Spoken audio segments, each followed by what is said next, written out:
Hey, how's it going, everyone? We're here for our first episode of Off the Pitch. I'm going to be the host, Lane Dayton, and my good friend Daniel from England and Leeds. He's going to be my co-host, and we're going to be talking about everything that happened this past weekend, some current events, the big matches, Manchester City, Liverpool's big loss, and Leeds' shocking defeat against Arsenal, which the ref played a big part in that one. We'll get right into things in just a moment.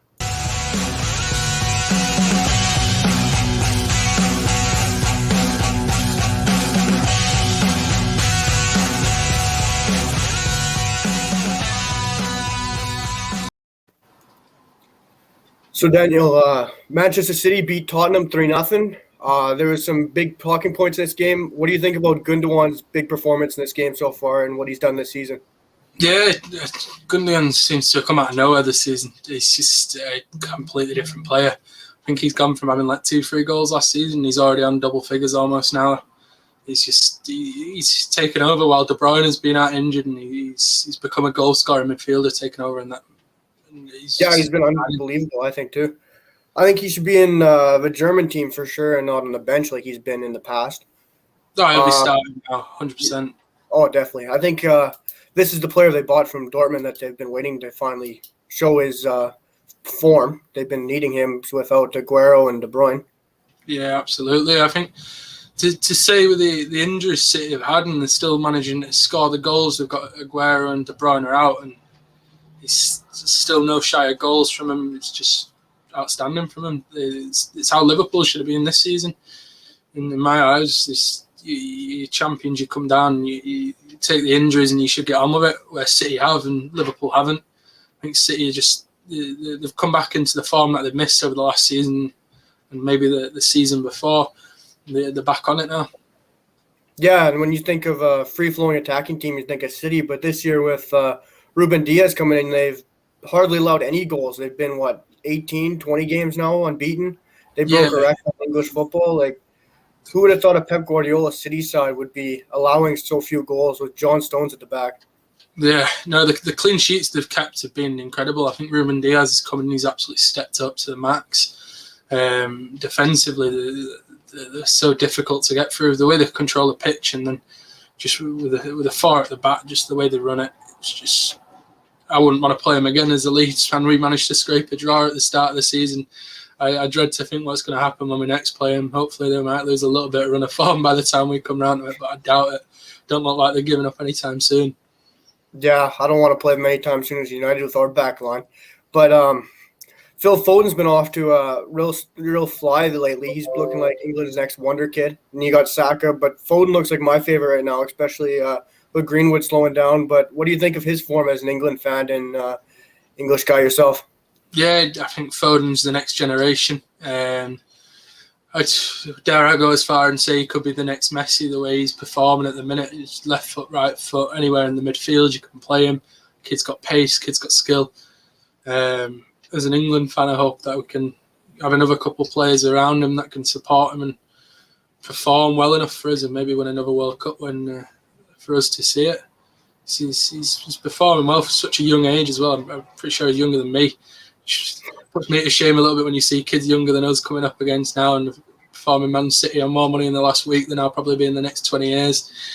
It's a hell of a performance to be at City, and he's won a few as well. City don't seem to get many kids out the academy. They've got a very good academy. Some of the kids they've got, and they just let them go. But Foden's one of them fine few that they managed to keep hold and really sort of mature him into a real good Man City player, and I can see him spending his full career there. Yeah, for sure. When you think of academy players, you think of United's academy, you think of West Ham. But coming from City, it's kind of unusual. And you have Pep Guardiola saying he's one of the best young kids he's ever worked with, and they're not going to sell him for even $500 million, which is pretty crazy. I guess he is a born blue, but that'd be unbelievable if they don't sell him for that kind of fee. I think he's an unbelievable player. I think he could be the next Messi, like you said, which would be amazing to see. He's so young. I'd love to see a kid like that come out of England, especially when everyone thought Rooney could maybe do that. And Rooney kind of didn't live up to as much of the hype as he could. And I think Foden could beat Rooney's goal-scoring record, and I hope he could. That'd be unbelievable for a kid his age, and eventually, who knows how long he could play.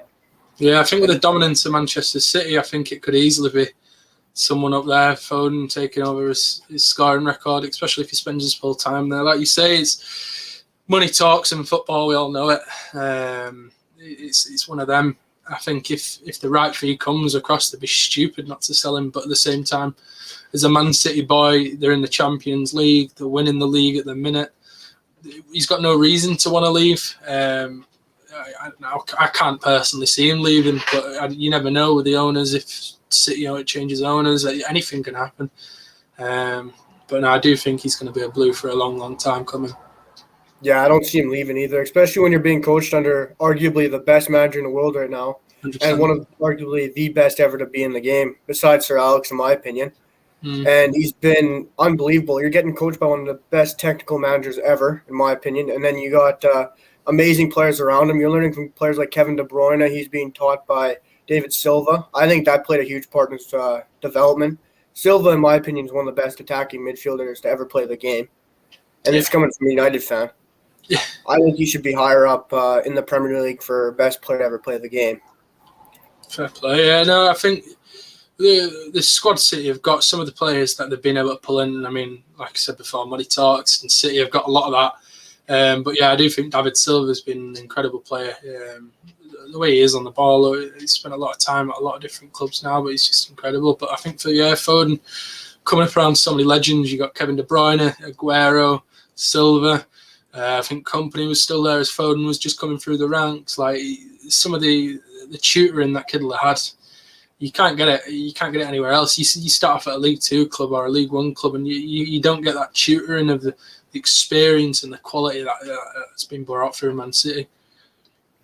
Yeah, for sure. And I think you got a big point with money talks, but I mean, when you got Man City's money and their owners, I don't think money really is a big part in their worries. They're up there, Roman Abramovich kind of money, and I think they're going to be fine for money. Yeah. I don't think they'll ever lose Phil Foden. But I think we should move on to scoring the game, and I think a 3-0 defeat against a 3-0 win against Tottenham was massive. I mean, especially for their title hopes, which it looks like they're going to run away with now. Yeah. And that Gundogan's looked amazing, and he dropped Sanchez like it was Messi against Boateng. That goal was unbelievable. Sanchez was dancing like he's Shakira. He was all over the floor, man. What do you think of that goal? Incredible goal. I just think the whole game was pretty well. Tottenham have always been one of them teams where they should be there and they're just not. Like you expected when Jose Mourinho walked into that squad, you're like, right, Tottenham are going to come now. Jose's won a major trophy at every club he's been to, and they just lack something, and I can't tell what it is because they've got the goal scoring ability, they've got a fairly decent defence. You can't understand what it is with Tottenham. But I do think the City just outplayed them like hell yesterday. Even with the assist from Edison over the top, straight into Gundo, floored Sanchez and just took it in. It was so well done. I don't think there's much coming up against City. Like you say, they're running away on points now. I just hope Tottenham can still push on for a Champions League spot. They seem to have a drop of form every now and again. It's weird what they're doing. But we won't see. I thought there was a bit of class from Bale as well yesterday.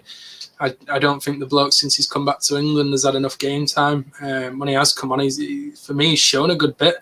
I just don't think Tottenham are giving him that run out. And same with Dele Alli. The kid wanted to go back and play under Poch. They wouldn't let him go, and it's like they're letting him go and then giving him 10 minutes at the end of a 3-0 down game. It's just like, it's an insult. When you've won a game time for so long, you're crying to leave to get game time, and then they go no, and then put you on for 10 minutes when you're 3-0 down. It's just, nobody wants to be doing it. Yeah, I think that's a joke. I think Dele Alli's got a lot to still show. I think he's still young. I think he can still bust in that England team, even though there's a lot of great attacking midfielders and whatnot. But I think he's still got a lot to show, and I think if he goes to PSG in the summer with Poch, I think he could really refine himself, and I hope he can. I'm a big fan of Dele Alli, and I hope he can refine his form. And I've been seeing rumors of Lloris going to PSG now, and he's French. I could see that happening under Poch again. Would be great to see. And it looks like Jose is starting to lose the locker room once again, which he seems to do at every club.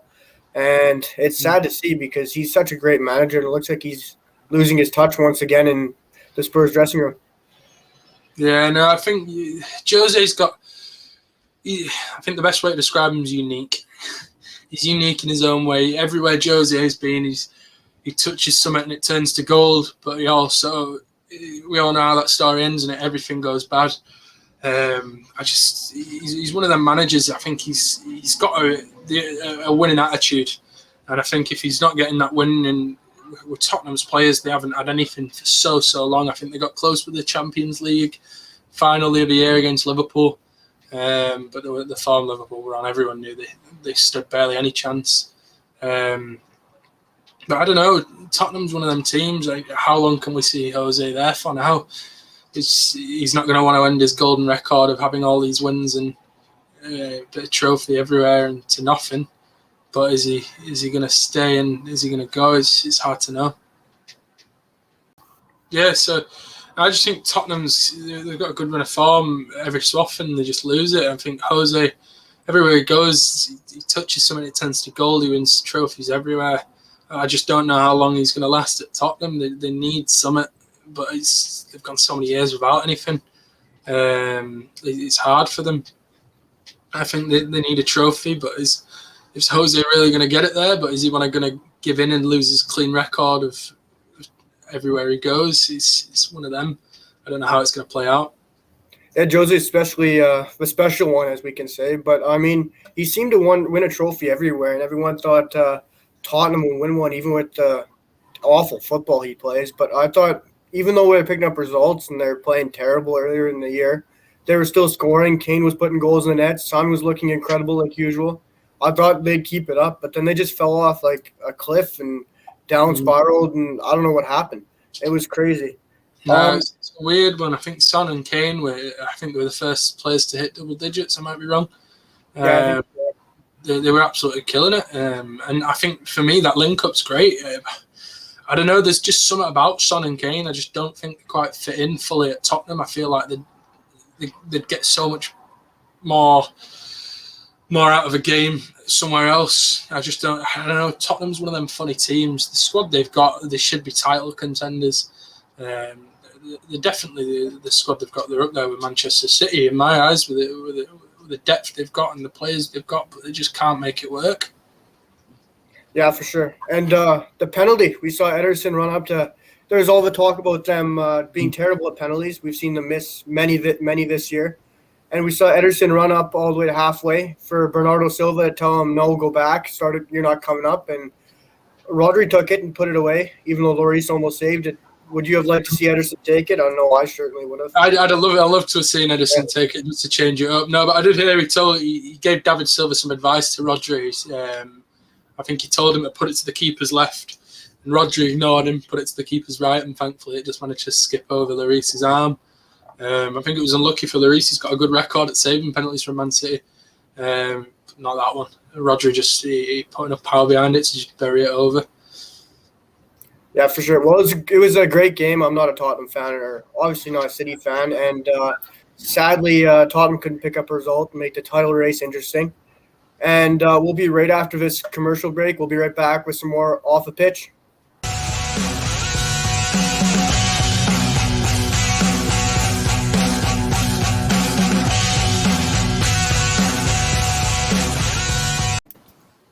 Okay, Daniel. Well, Liverpool took another shocking loss. This is their third in the league, and I think 5-7 now. They lost at the King Power to Leicester. I mean, it's not a terrible result, but for Liverpool, it obviously is. I mean, Leicester's a great team, but they've had many injuries this year. They had James Justin just go out with, I think it was an ACL tear. He's out for 6 to 8 weeks now. I don't think Leicester's being talked about enough, and James Maddison's certainly been saying that the past month or so. What do you think about this team, and what's their ceiling this year? Where do you think they're going? Yeah, no, I think Leicester have, after the time they won the Premier League a few years back, they've just gone sort of quiet. They're challenging the big teams, but they're never going to really win anything. I think they've just sort of come out this year. This year the league's just all over the place. You can't really, apart from now City, I think before Christmas you couldn't tell a thing where anyone was going to end up. But I think Leicester is still doing well. I think, yeah, you're right. They haven't been talked enough with injuries. They're suffering as much injuries as anyone else. Vardy, I think, is it this week? He's only just come back off of injury. He's been out for weeks. I mean, to be fair, he came back looking like there hadn't been a thing wrong with him. Absolutely tore it up at the weekend again. But yeah, I think Leicester are up there. I think for a top 3 spot this year for me personally. And I think if they can keep it up, they could be contending for the champions in a year or two's time if they keep it up. They've done they've done really well with business of Leicester. They've always done quite well with the signings they make, the signings they send. But yeah, like you say, I think Maddison had a hell of a game.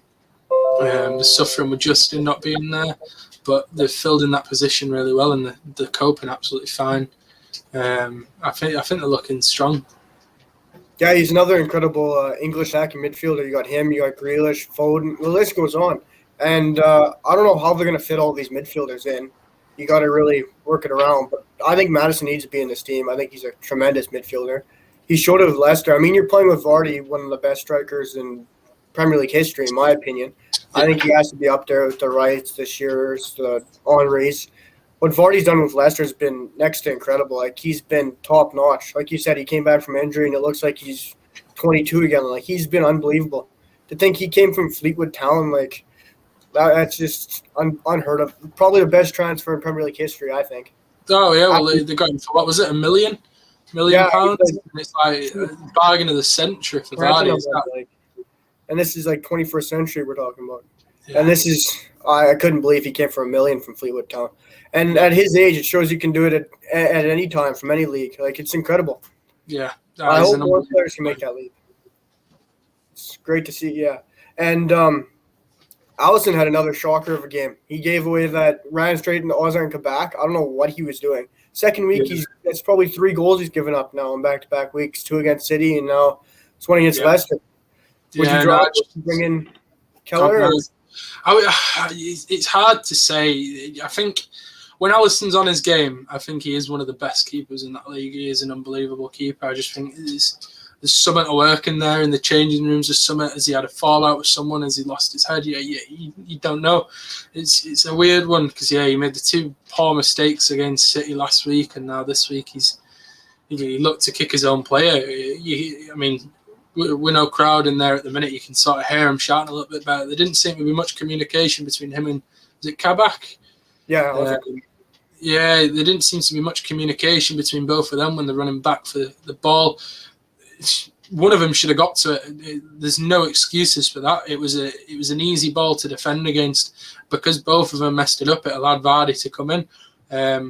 But yeah, no, it's embarrassing, especially from the champions to be giving up 3 mistakes like that as the champions goalkeeper is rough. And I mean, I feel for the guy.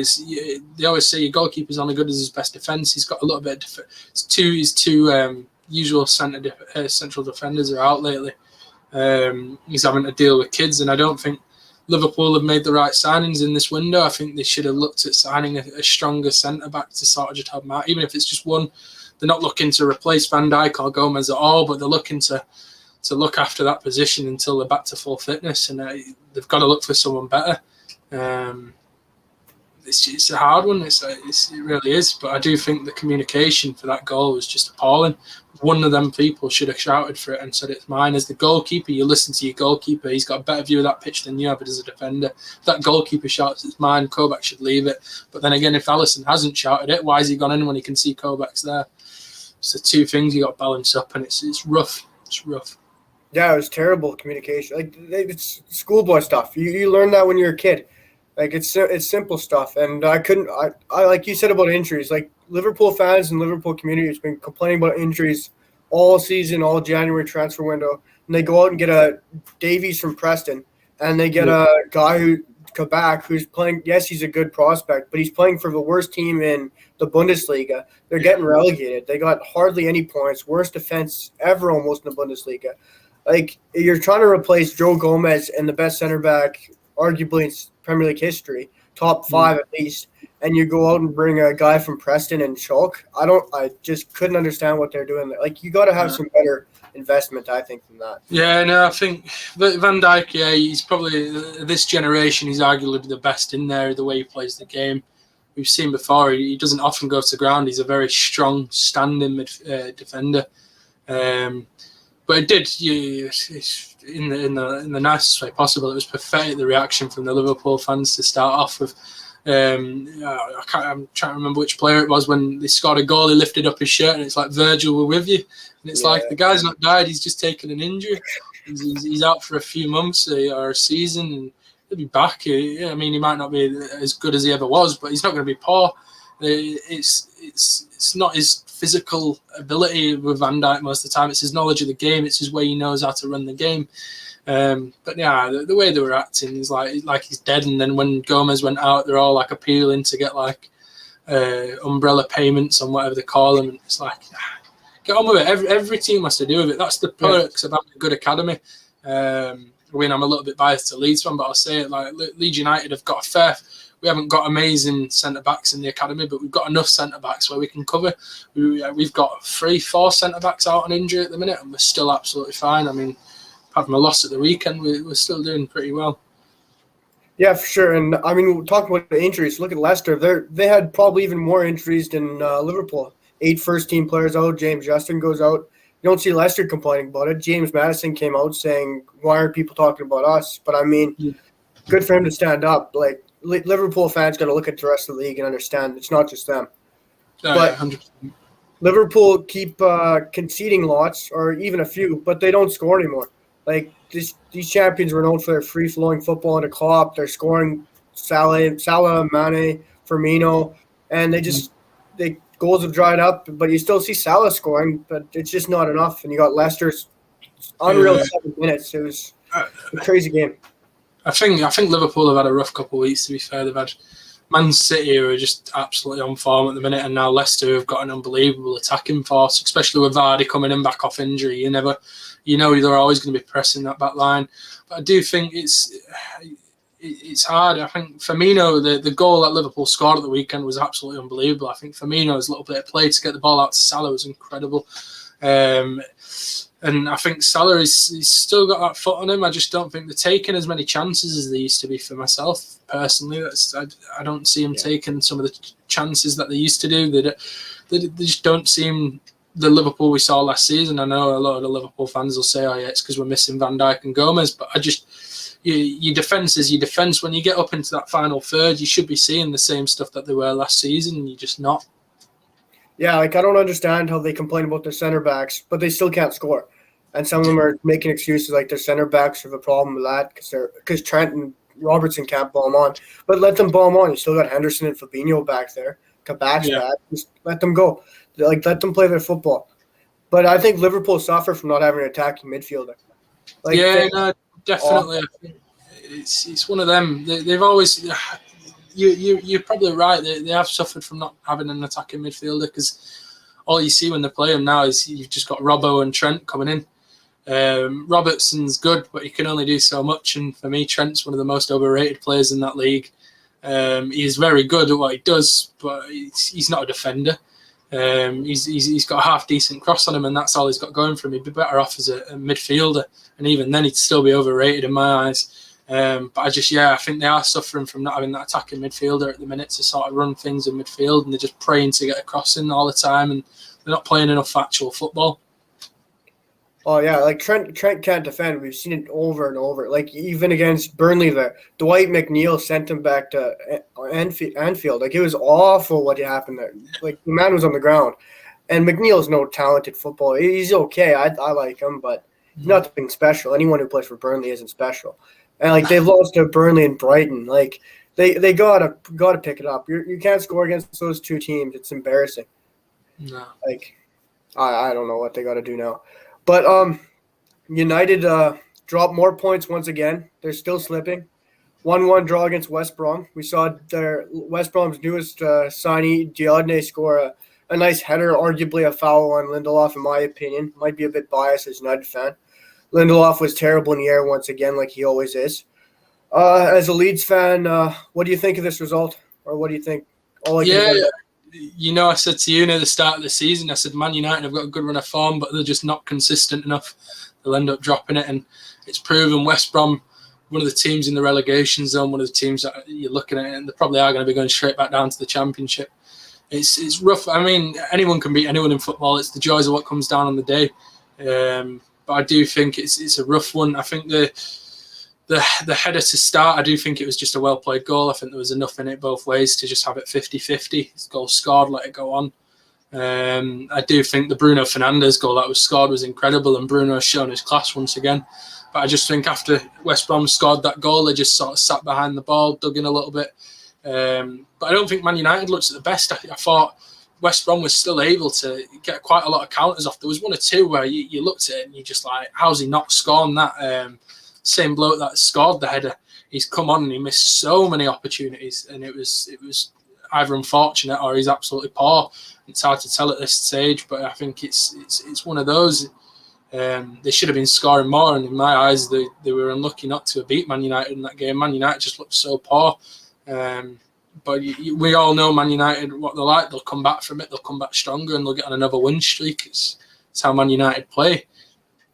Yeah, well, when we went behind 1-0, we're on the road. I knew we were going to come back. We have the best record on the road. Yeah, I knew we'd come back, but against Big Sam's 4-4-2 block, you're never going to put 2 or 3 past. It's always going to be a solid defense unless they have a howler like they get it against you guys there and score an own goal and change the game. But I couldn't believe Lindelof and Maguire once again. And Maguire's coming out after the game saying our attack was not putting the ball in the back of the net and we couldn't create enough. Well, he needs to keep it out of his net first before we can score. Like, we haven't had clean sheets in a while, besides when we beat Southampton 9-0. They were down to 9 men.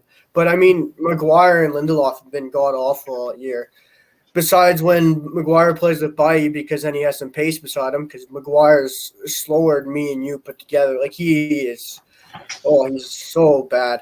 But, yeah, I mean, something about him. Bruno can't keep digging us out of holes. He's doing it every game, and you can't rely on one player. Martial has been awful. I hate the abuse he's getting, but that's got to change. But, I mean, his form's got to pick up. He hasn't been the same as last year. Maybe if this abuse has gone to him, it could have taken him on a personal level. I wouldn't blame him. It's been absolutely disgraceful what's happened to him and his wife and his family.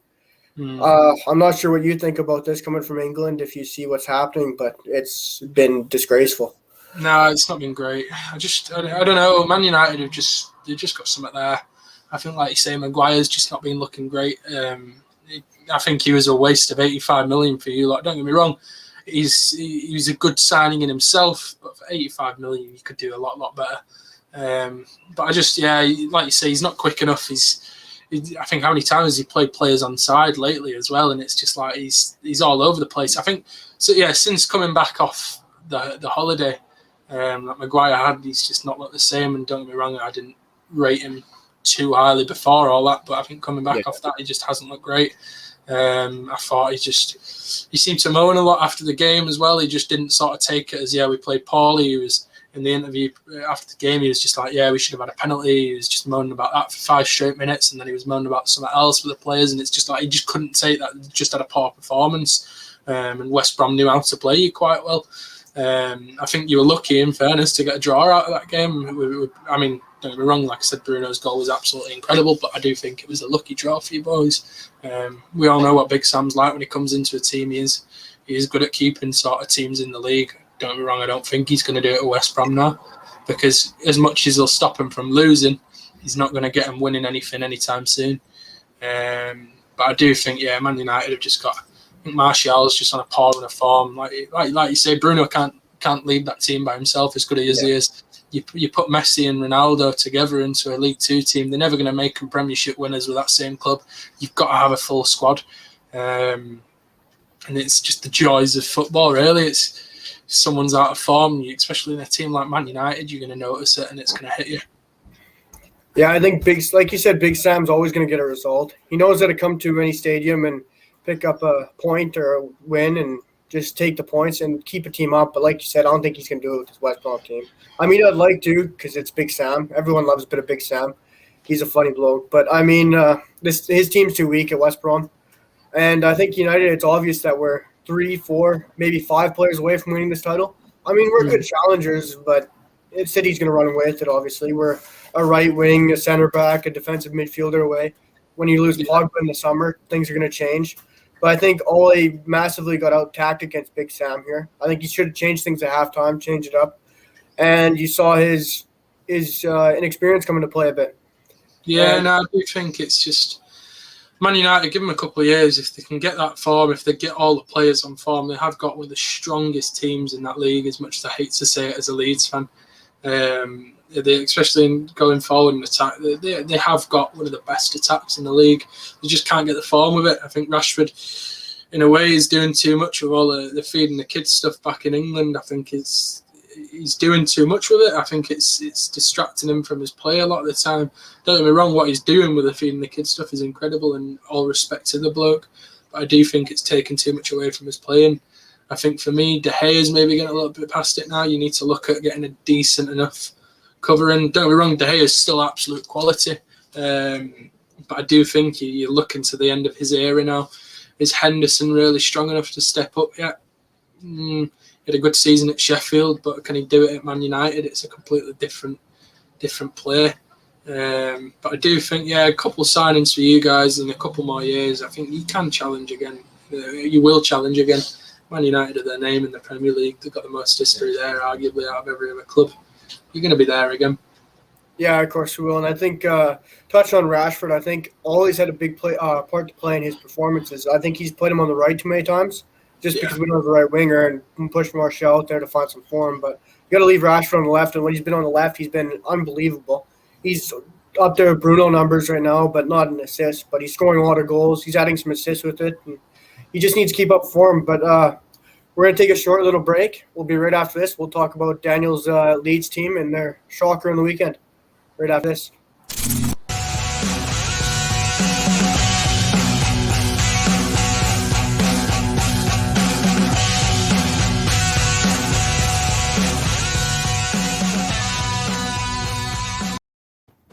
Well, finally onto your team, Daniel, Leeds. You guys suffered a big defeat to Arsenal, 4-2. They came out strong in the first half there, pressing you guys, taking on to your weaknesses. They know you want to play out of the back, and Arteta showed his tactical brilliance from his time under Man City and Pep. What do you think of your team's big loss? Yeah, no, I think I've always respected Arteta as a manager. The second he came out from under Pep Guardiola, I don't think there's anyone better you could have been learning under there, really. As someone to look up to as you're coming through into the game, I think Arteta's had it best out of anyone in the recent years. But yeah, they just played as well. I mean, we suffered an injury with Calvin Phillips, which everyone in Leeds knows. We've only had one win where he's been injured this season. If we've missed a game, I think apart from Arsenal, we absolutely killed him 4-0, 5-0, I think it was. Apart from that game, we suffered without Calvin Phillips, and it showed today. But rather than just replacing him because of the other injuries we got in defence, Marcelo Bielsa had to shuffle the field a little bit. We pushed Dallas, who's been playing at centre mid. We pushed him back to right back, moved Luke Ayling in the middle, Pascal Struijk up into CDM, and then put Jamie Shackleton up into centre mid. And although I don't think they played too poorly, I don't think they were amazing either. I think we came out a little bit poor in the first half. The early goal took a hit on us, and then for him to get a second, it was rough. We came out the second half a lot better and managed to come from 4-0 down to 4-2, which just shows Leeds don't stop. But I think Arsenal just managed to run our midfield. They pressed us high, forced us back, forced a few mistakes, and we let them in. There's a couple penalty shouts as well. Arsenal got the one penalty shout from Liam Cooper's tackle, which thankfully was overturned rightfully. Then only a couple of minutes later, they got the second one where Liam Meslier had taken him out. As a Leeds fan, I'll always say it wasn't a penalty, but you could see it was Saka had been looking for it the whole game. The way he'd gone in, he wasn't looking at the ball; he was looking to go into Meslier. But because of where Meslier went down, it is a penalty. And then we had the penalty shout at the other end later on in the game. Pat Bamford got absolutely squished in. Penalty every day of the week. Because for me, even it was the Graham Southness was on in the aftermatch, and he was saying any other place on the pitch and that's a foul. So why is it not a penalty when it's in there?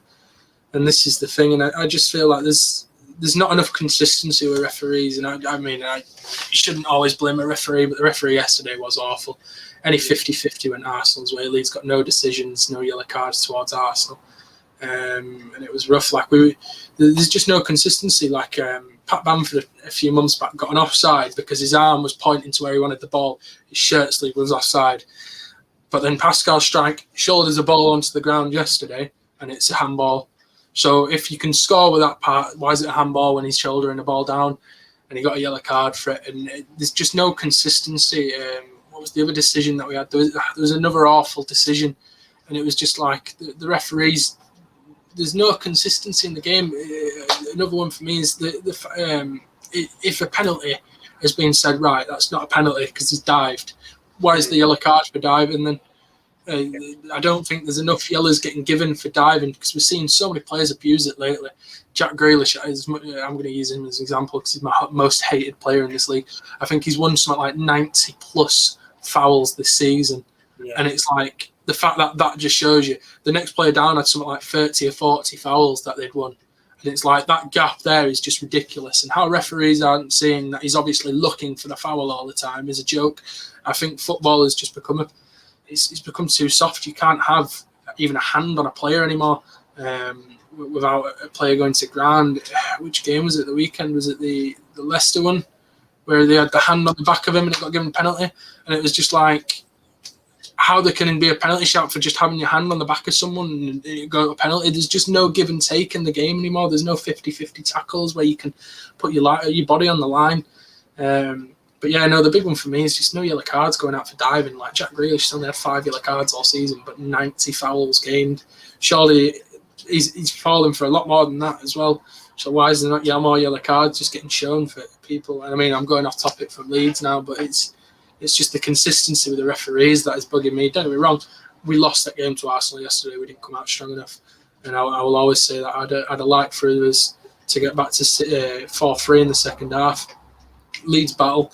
And this is what I love about him. I don't mind losing when we battle to win. It's when we go out and we just don't show anything. Like in the cup game we had a few weeks back, we just didn't show anything. We lost it fair and square. But when we come out and we battle for a win, even if we lose, I'll take it. Like the first game of the season against Liverpool, I remember you watching that one, Lane, and saying like Leeds came out, we lost 4-3. Arguably Liverpool needed 2 penalties to beat Leeds. But we battled for that, and not one Leeds fan that I know of was unhappy with that loss to start the season. We came in and we've shown what we were about from the first game. We've kept up with it. Karen Kearney can do one and say that we're not fit enough because we're fitter than any other side. It showed in the Arsenal game yesterday. Come that last 20-30 minutes of that game, Arsenal were tired out and we had them all over. We just couldn't get the end product off. And it's shown with every other game that we've done. Which game was it towards the start of the season? Leeds had like 8 men in attack. It was like an 8-on-2 at one point. It's just like Leeds don't fitness. The first season with Marcelo, don't get me wrong, we weren't fit enough because it was a first season with a training like that. Like wasn't the second it got out. The only players that weren't fit enough, and I hate to say it, is like Pablo Hernandez. But the guy's like 35 years old. Like you can't expect him to be able to do 90 minutes of constant back and forth running. But the fitness shows, and that's where Leeds is going to win games. Hopefully towards the end of the season, when your teams like start tiring out a little bit, like I'm hoping when we play Manchester United again, it won't be another 6-0. Like I said from the start of the season, I'll still hold on. No team is going to get a double over us. And I'm hoping we stick by that. But I do think towards the end of the season, you're going to see, like, especially with your teams in relegation, when we come to play them again, it should just be destroying them. Leeds are going to be on for it because we just got the fitness against them.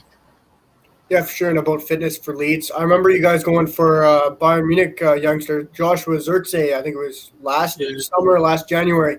And he was going to do his medicals. He's ready to come. And then Marcel Bielsa told him, no, you're not fit enough. And that just shows Bielsa's style and how aggressive he is, I think. Because if you're not taking the guy because you're not fit enough, that really shows a lot of aggression. I like that from him. It's good to see. I like Zirkzee, but if you're not fit enough, you're not fit enough. And you're not yeah, absolutely. It's one of them, like, if it had been the summer transfer window, you've got a bit of time to sort of mould him into the team, get him to that fitness. But in the winter transfer window, you haven't got the time. You need someone coming in who's got that fitness. If they don't have it, then you don't want them. Marcelo's always been very picky with who he picks to come to the team. It's not just as simple of, look at that player, yeah, he's been performing good. They look at everything about him. They look at the fitness. They look at how well they're going to mould him with the team, the kind of play they're about. Like Rodrigo de Paul's someone that's still been on the eye for the past 2 years for Leeds now. He's one of the top midfielders in the league at Udinese. and he's incredible. And Leeds has still got his eye on him. Dan James was another one. The first season with Marcelo, Dan James got all the way to taking that photo with his shirt on, and then just Swansea wouldn't sign that book. It's unfortunate with Manchester United managed to swoop. I still reckon there was something dodgy going on there with Man United in the background, but at the end of the day, you lose a player. But Dan James's fitness was up to standard, his play style fitting with ours, and that's what they look for. I think from watching the Leeds United documentary on Amazon Prime, the one showed like Victor Orta will come in with a list of loads of names and he'll hand it to Marcelo, and then Marcelo will pick like loads of names off that of who he'll have. So it's like Marcelo takes a huge interest in looking at all the players as well. It's not just like your scouting team that'll have a look and say, oh, we think he's going to be good. Marcelo will watch hours upon hours of game time of every player he's even interested in before he'll give him the tick off. And everyone's known Marcelo for that. He's always been in depth when he showed Frank Lampard up the other year. He knew Frank Lampard's starting squad at Derby 2 days before Derby even posted it out.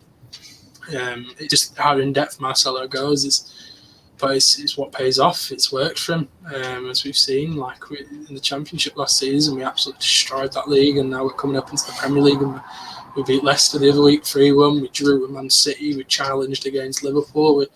We're not there to just take a beating like some of the other teams that come up are. We are there to challenge. Yeah, for sure. And moving away from Leeds for a couple minutes, I want to talk about Arsenal. And you got Pierre Emerick Aubameyang getting his first ever hat-trick, which I'm actually surprised he's never got one before. I think he's had 14 games where he scored 2 goals. I think he's an unbelievable striker. He's known for a long time, at his time in Dortmund and everything at Bayern Munich, always scoring goals. He's never dried up his goals, and it's great to see. But I think Arteta's really needed him to come around to make a push for at least Europa League or maybe even higher if he can. But I think it's too late for Champions League. I mean, Arsenal fans have big hope, but I hope Aubameyang can keep up his streak because I really like him, and Saka's looking strong. And Arteta's really starting to find his stride and his form for Arsenal. And who knows where they can end up this season. No, I think Arsenal have been one of them. They had a rough start to the season. I don't think Arteta settled in too great, to be fair. And thankfully, they've given him enough time to sort of get that little bit of form. You'd see some teams where they just chucked him out a few months back. But thankfully, they've kept him and they've given the respect. And now, he's got the players on form. I think, the Saka's doing well. I mean, I wasn't keen on him yesterday, looking for every foul he could, but his actual play was incredible. I think Aubameyang, when he's on that ball, is unbelievable. I couldn't believe it as well when they said that it was his first hat-trick. I'd have thought he'd have had a good few by now. But I think they're settling in now, and I think they should be pushing for Europa. Especially a big name like Arsenal in that league. They shouldn't have been where they were at the start of the season. They've got into a bit of form now. They're only a couple of points behind Europa. There's no reason why they shouldn't. As long as they can keep that consistency. They've just got quite a few injury-prone players. It's Lacazette, Aubameyang. They're all known for taking a knock and being out for weeks every time and then coming back on, taking another knock. And it's just finding that rhythm where they're in good fitness, they're in there and they're winning games. Yeah, for sure. And we'll move on to a team that's had a few hat-tricks in their day, Liverpool. And we'll talk about what Roy Keane had to say and just after a short little break, and we'll be right back.